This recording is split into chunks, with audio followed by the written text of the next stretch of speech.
Boa tarde, pessoal. Meu nome é André da Silva Santiago. Atualmente pós-doc na CQMed Unicamp, onde participo da caracterização de proteica e identificação de possíveis inibidores para quinases negligenciadas. Hoje vou demonstrar os processos que utilizamos para identificar tais inibidores. Gostaria de agradecer ao convite no segundo simpósio de projeto de extensão Conexão Farmacêutica Universidade e Indústria da UFRJ, aos professores pesquisadores Bianca Santos e Murilo Belo e Ricardo Serafim. Então, vamos aprender um pouco mais sobre o universo das quinases? Vamos lá.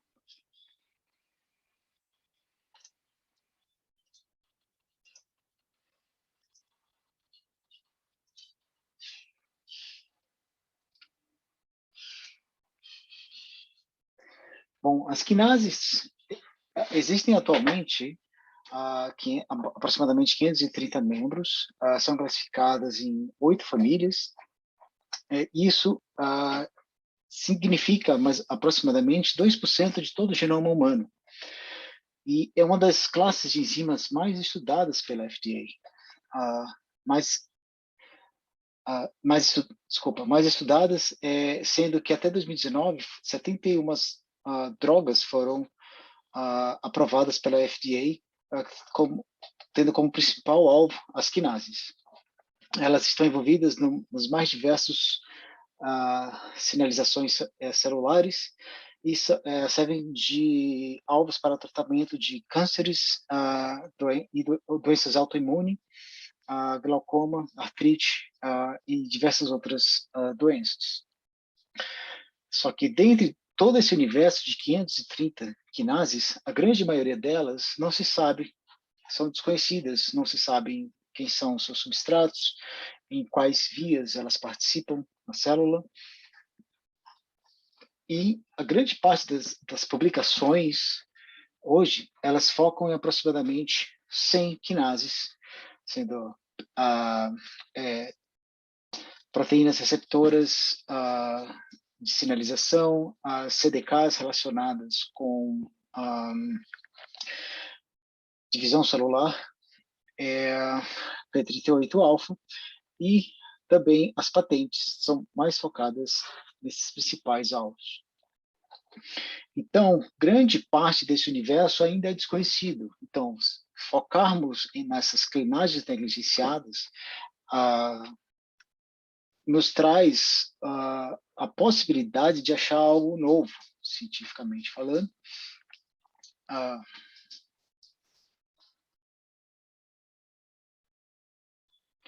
Dentre as principais classes de proteínas estudadas, tanto para o desenvolvimento de drogas, quanto no PDB, no banco de dados de resolução de estrutura, nós temos as quinases em sexto lugar, que é como sexto mais estudado alvo para desenvolvimento de drogas, enquanto que no PDB ela é a terceira classe de proteínas com mais deposição de estruturas no PDB. Isso demonstra o quão importantes essas quinases são para o desenvolvimento de novos fármacos.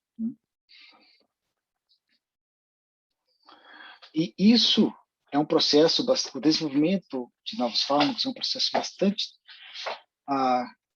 trabalhoso e que consome um tempo extenso, tempo bem longo.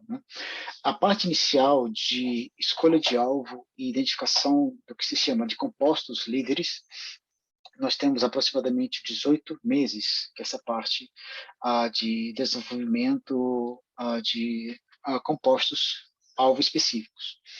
Após isso, nós temos a pesquisa clínica, em fase 1, 2 e 3, que levam em aproximadamente 5 anos.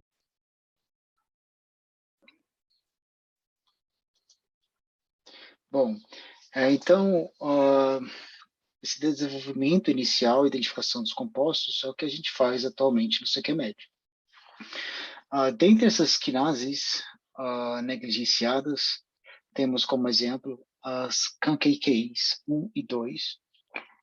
Elas participam da sinalização de cálcio e está situada uma via upstream, logo após o cálcio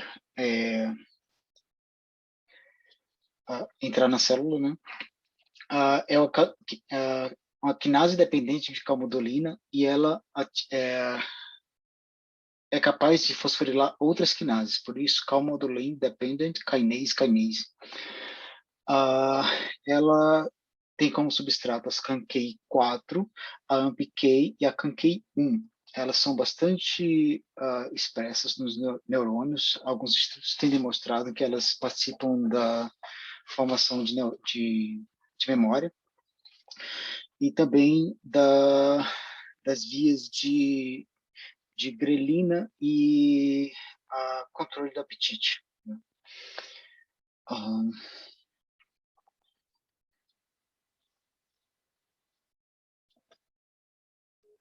Bom, elas fazem parte da família CMGC e a sua irmã mais próxima é CANKK1.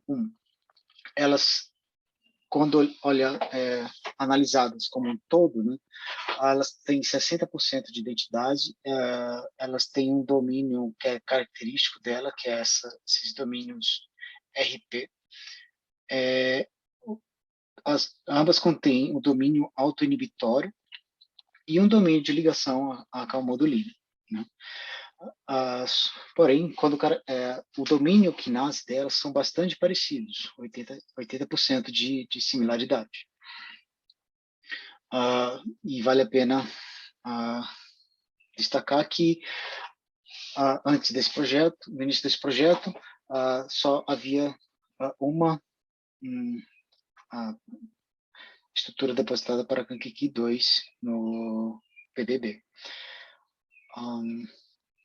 Bom, e o primeiro inibidor publicado para as CANKKs era chamado STO-609, desenvolvido em 2002, porém,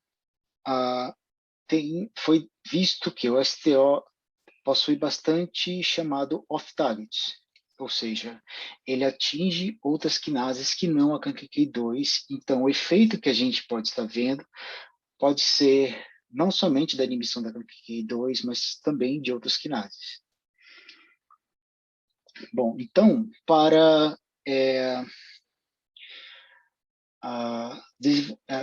acelerar a descoberta de novos compostos que inibam a CANKK2, nós fizemos uma estratégia de clonagem para aumentar as nossas chances de sucesso de cristalizar CANKK2 com um composto de interesse, clonando vários chamados constructs do domínio quinase e também a full length para ensaios enzimáticos. Após ter essa variedade de clones, nós fazemos um teste de expressão em pequena escala, mais ou menos 2 ml, e vemos quais deles têm uma melhor produção, qual deles é a banda solúvel que expressa mais, e a partir daí a gente passa para uma purificação de volume maior, geralmente 1,5 litro a 3. Dessa vez a gente realiza a cromatografia de afinidade em coluna de níquel e a geofiltração para limpar, obter uma pureza maior da nossa proteína de interesse. Um dos métodos utilizados para identificar compostos que se ligam a CANKK 1 e 2, nós utilizamos um método chamado DSF. O DSF ele, é um método de binding. DSF significa Differential Scain Fluorimetry, no qual nós temos em solução substância fluorescente chamada Cypro-Orange. Esse Cypro-Orange, quando em solução, as moléculas de água funcionam como quenching, não deixam ele fluorescer. mas à medida que a temperatura aumenta, ele é capaz de interagir com a região hidrofóbica da proteína e com a exclusão desses compostos, dessas moléculas de água, ele é capaz de florescer e dar o sinal. Então, se eu tenho um composto que se liga àquela proteína e, de certa forma, estabiliza ela, eu espero que eu tenha uma mudança na temperatura de melting. Inicialmente, partimos de uma temperatura baixa, 20 graus, e essa temperatura vai aumentando até 95. Então, nós fazemos numa placa de 384, temos nosso controle, que é somente DMSO, que vai ser utilizado para comparar os tratamentos, né? Então, a partir daí, os compostos podem fazer com que a estabilização cause um aumento do shift ou uma diminuição do shift, como a gente vai ver mais para frente. Ambos os comportamentos são possíveis. E a partir daí, a gente faz o ranqueamento desses compostos que podem ser utilizados em ensaios adicionais para testar a sua potência, no caso da CanQK 1 e 2. O sinal, após atingir um sinal de fluorescência máximo, a proteína desnatura e agrega, e o sinal, aquele Cy-Prodigy não mais deixa de interagir com a proteína e o sinal diminui em temperaturas mais altas. É mais ou menos o comportamento que a gente vê aqui. Após ranquear esses compostos, um composto bastante interessante que a gente identificou é o chamado GSK 650394. Ele é um composto bem generalista, ele é capaz de se ligar a diversas outras quinases, e devido a esse scaffold ser bastante interessante e se liga fortemente às CanQKs, foi utilizado como um ponto de partida pelo grupo da Universidade de Carolina do Norte para desenvolver substituintes baseados nesse GSK. E no final, um dos compostos obtidos foi esse composto chamado de 62, que teve uma atividade bastante interessante para CanQK2. Ele foi bem potente e foi capaz de inibir a fosforilação de AMPK, que é um dos substratos da CanQK. Entretanto, esse composto também tem mais especificidade do que o composto da GSK, porém atinge em menor escala algumas outras quinases, entre elas a CanQK1, como já foi visto, tem um domínio quinase bastante parecido com a CanQK2. Esse trabalho foi publicado recentemente e os convido a dar uma lida se acharem interessante. Certamente é. Uma as principais vantagens de utilizar o DSF é que ele é um experimento rápido. Em cerca de meia hora você mistura proteína, buffer, fluoróforo e os compostos, né? Porém, pode ser que apareça falsos positivos, uma vez que não temos ATP no composto, então você pode fazer com que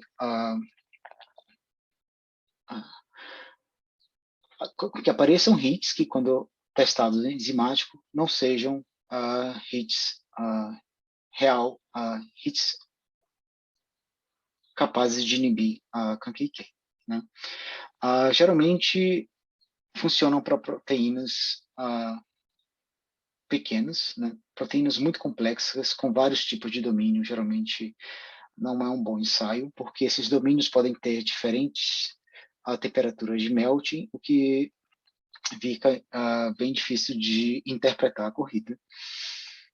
E uma desvantagem é que utiliza uma quantidade enorme de proteína para o ensaio. Então, como temos, dependendo da quantidade de composto, você precisa expressar muitos litros para ter um aproveitamento, um rendimento alto de proteína.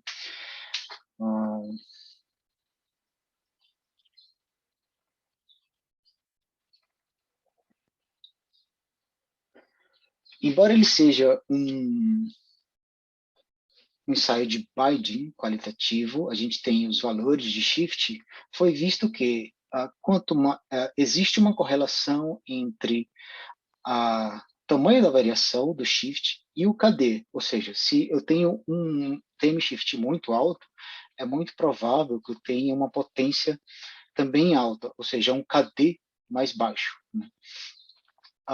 Foi visto que existe uma correlação entre o delta TM e o log menos log do KD. Né?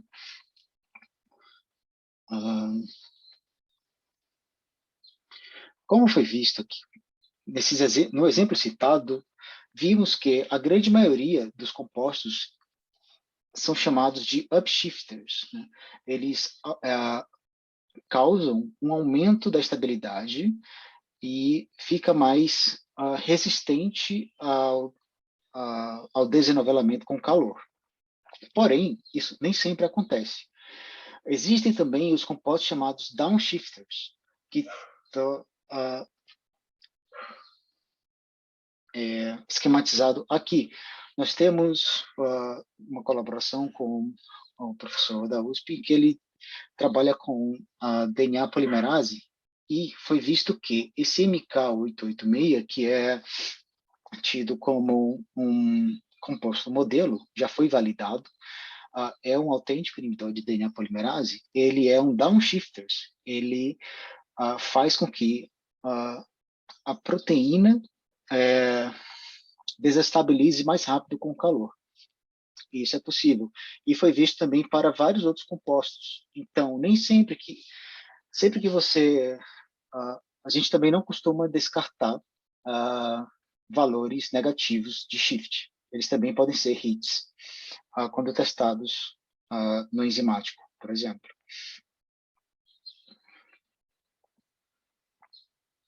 Uma vez que temos esse ranqueamento de compostos via TSF, por exemplo, precisamos fazer um ensaio ortólogo para confirmar a atividade desses compostos.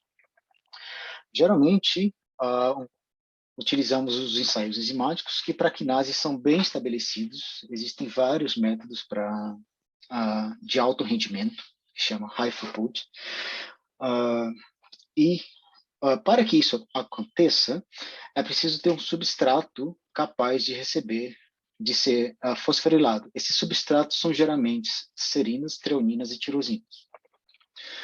Existem quinases que são STK, são chamados de STK, ou seja, fosforilam serinas e treoninas, outras são específicos para treoninas e assim por diante. Um dos os principais compostos que nós avaliamos aqui são compostos competitivos para ATP. Então, esses compostos, a gente espera que ele diminua o KM, ou seja, diminua a eficiência com que a proteína utilize o ATP para realizar a fosforilação do substrato. Né? Sendo necessário, como a quinase tem dois substratos, desculpa, ATP e quinase, ATP e peptídeo, é necessário que esses dois se acoplem no sítio ativo e ocorra a transferência do fosfato gama do ATP para o resíduo a ser fosforilado do peptídeo.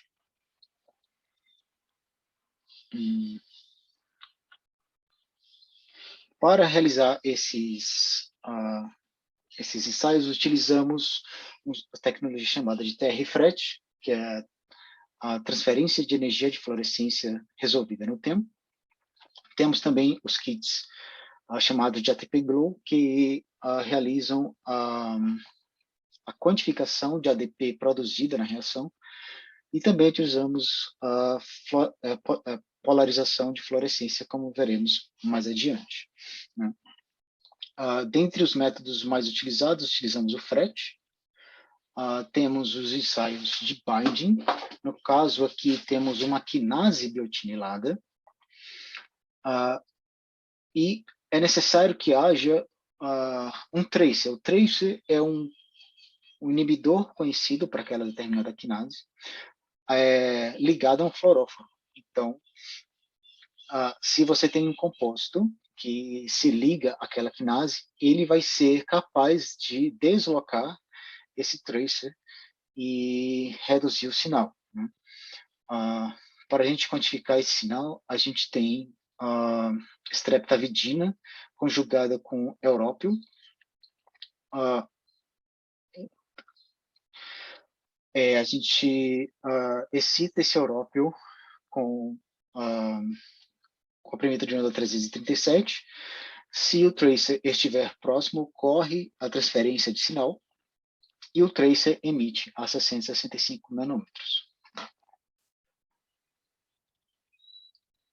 Outro ensaio utilizado, no nosso caso, é o enzimático. Temos o chamado Cisbio.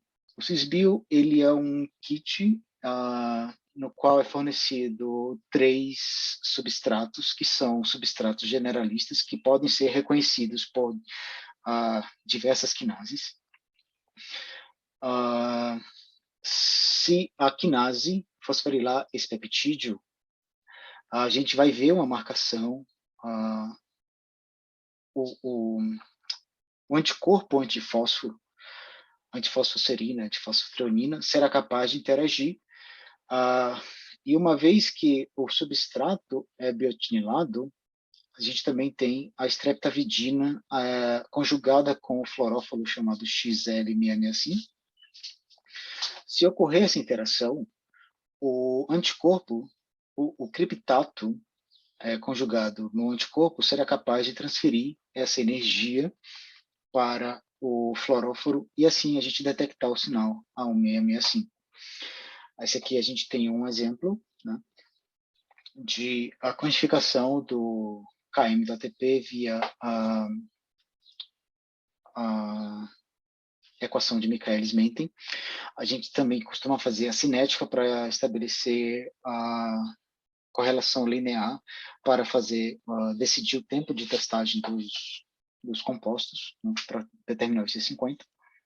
E aqui, por exemplo, a gente tem o comportamento de quando de como a gente obtém esses dados. A gente faz uma diluição seriada do composto, e se o composto for potente, mais deslocado para a esquerda, a gente vai identificar.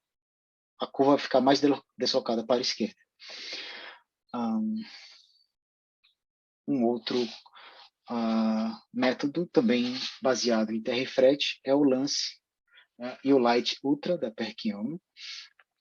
Nesse caso, ele já tem um peptídeo também generalista, que já vem acoplado com fluoróforo, diferentemente da Cisbio, né? O da Cisbio, ele não vem com fluoróforo já ligado.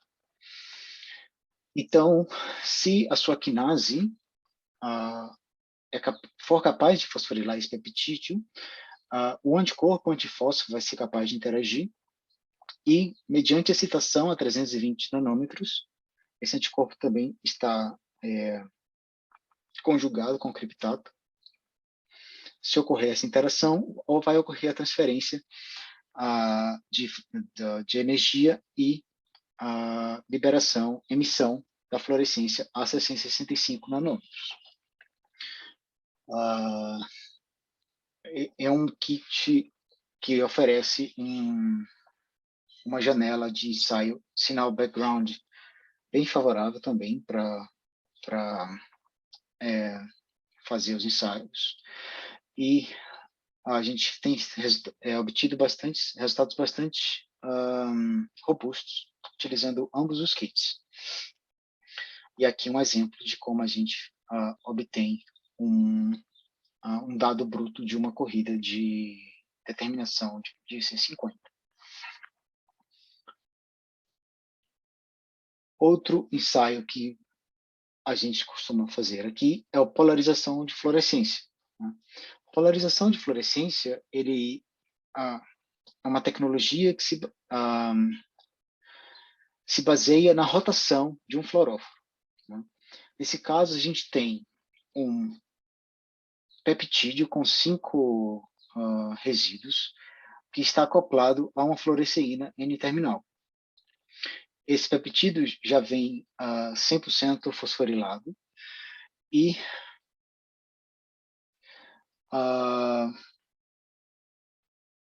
uma vez que ele eu utilizo um anticorpo antifósforo na reação, se esse anticorpo continuar interagindo com essa probe que a gente chama, ele vai formar um complexo grande. Então, a formação desse complexo grande faz com que ele emita luz polarizada mediante excitação de uma luz polarizada. Uma vez se ele é capaz de polarizar a luz, eu vou ter um sinal mais alto. Por exemplo, aqui. À medida que a nossa quinase de interesse vai fosforilar o peptídeo alvo, eu vou ter o deslocamento desse anticorpo, que uma vez estava na probe, ele vai para ficar em equilíbrio, vai também interagir com o peptídeo. Então, eu vou ter a fluoresceína livre, fluoróforo livre, né? E que não vai ser mais capaz de polarizar a luz. Então, vai decrescer o meu sinal. A partir desse fundamento, a gente pode testar compostos. Se eu tenho um composto muito bom, eu vou evitar, muito potente, eu vou evitar que esse peptídeo seja fosforilado e eu vou manter o sinal mais alto. Se o composto, à medida que a concentração desse composto vai caindo, eu vou tendo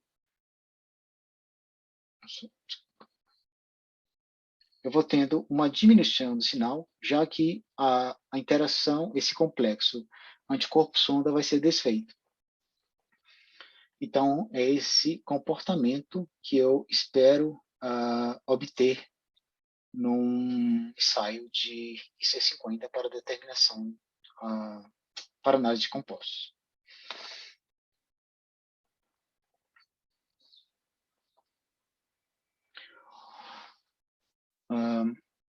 Uma vez que você decide qual quinase trabalhar, ou qualquer outra proteína de interesse biomédico, temos que, geralmente, a gente tem que partir de um ponto,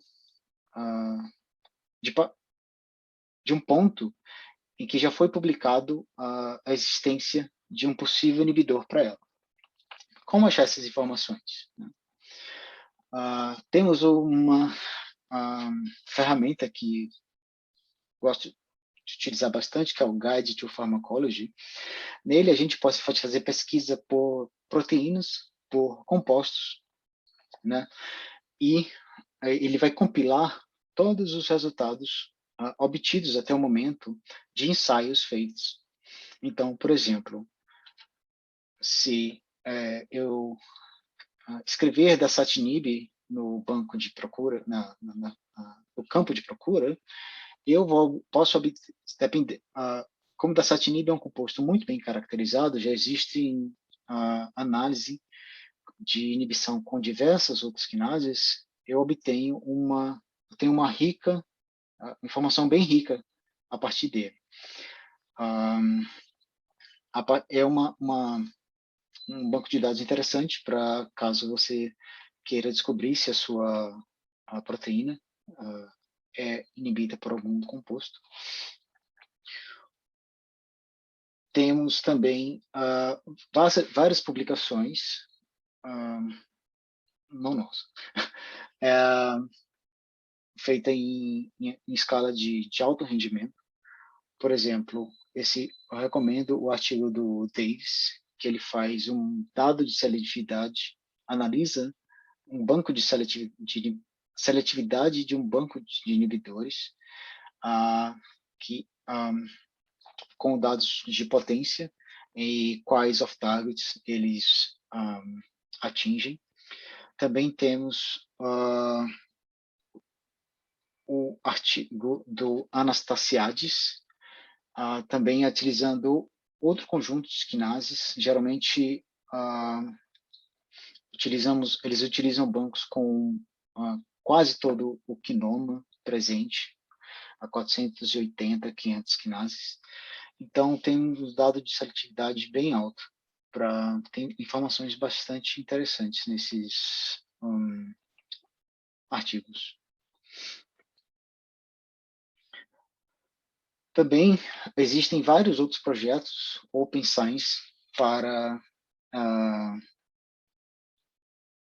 identificação de compostos.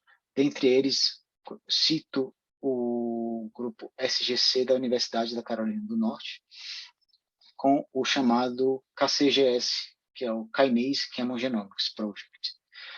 Neles, ele tem um conjunto de compostos com uma atividade muito estreita, se não me engano, cada composto atinge geralmente 10 quinases. Então, se você testa esses compostos, se você está trabalhando com uma quinase-alvo, você tem um conjunto pequeno, específico de inibidores que podem atingir a sua quinase e algumas outras poucas. Não são chamadas de probes. Probes são muito específicos para uma quinase. E também temos o Seqmed, que trabalha com chamado uma abordagem do gene à droga. A gente identifica uma quinase-alvo, faz a produção dessa proteína, a gente cristaliza, faz ensaios enzimáticos para